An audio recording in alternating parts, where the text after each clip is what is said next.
Alright, we need to talk. I had no intention of making a video on this, but I've reached my wit's end. Has Atlus finally crossed the line for us as consumers? When do we finally say enough is enough, and we need to start demanding finished games instead of trying to push the boundary of what we can expect from a single-player experience? This is really more of a rant video, and something to get off my chest, and I hope it doesn't get any worse than it is right now.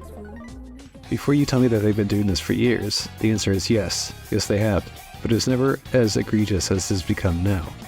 First to be charged $200 or more for a collector's edition, then not getting access to all the DLC day one, except a few skins and personas, when we've already paid full price, is highly questionable. Then again, hitting us up barely a month later with an expansion pass with more skins, music, and episode IGES for another $35, which, if you consider the base version was $70, and then the day one DLC was another $30, this is just all too much. We as consumers are currently being hammered with the high cost of living, among other things, and our hobbies being taken advantage of when we're trying to make ends meet is really, really disgusting. And I say this as one of Atlus' biggest supporters. I'm starting to reconsider what I can and cannot purchase from them, and having to wait for a sale. I expect much of this to have come from Sega, but it's not like Atlus hasn't been dropping a game and then doing an enhanced version at a later date, which, admittedly, I'm also guilty of taking the bait every time, and I kind of hate myself for doing it, but the games themselves are at least of good quality. It does not really seem to matter how much backlash they get, as it seems to keep happening year after year.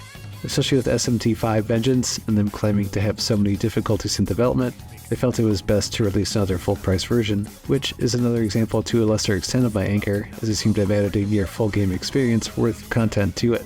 Still, why couldn't they have just delayed it a bit longer to make the original product more comprehensive, and not put us through all this all over again? The only real examples of additional DLC that I can say that I'm actually okay with would be Xenoblade 3 and the Final Fantasy VII Remake Intergrade DLC, as these were in my opinion well done and worth the extra cost for the consumer. I know that in this climate of game development, it's also very expensive and lengthy, and one failure can take out a studio. They're not a charity, and I really don't expect them to be, but to a certain point a company must have some sort of realization that they're going to alienate their own fan base and their biggest supporters, and then what?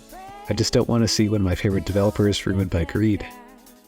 Without coming off as too much of a hypocrite, we as consumers are really going to take a stand against these anti-consumer business practices.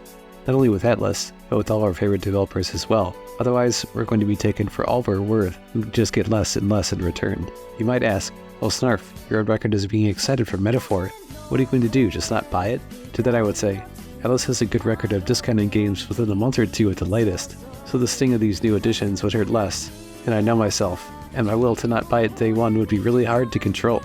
The only way I, and us consumers, are going to ever get any changes is if we vote with our wallets. As they say, be the change you want to be in this world. I have faith in us as gamers to force the changes that we want to make and get the best games possible. The rest, I'll leave up to you. Thanks for taking the time to listen to me rant and get these concerns off my chest. I hope some of you agree with me and we can force these changes within the industry. Stay tuned for the next video, and don't forget to like and subscribe. Catch you in the next one. Star Soldier 17, out.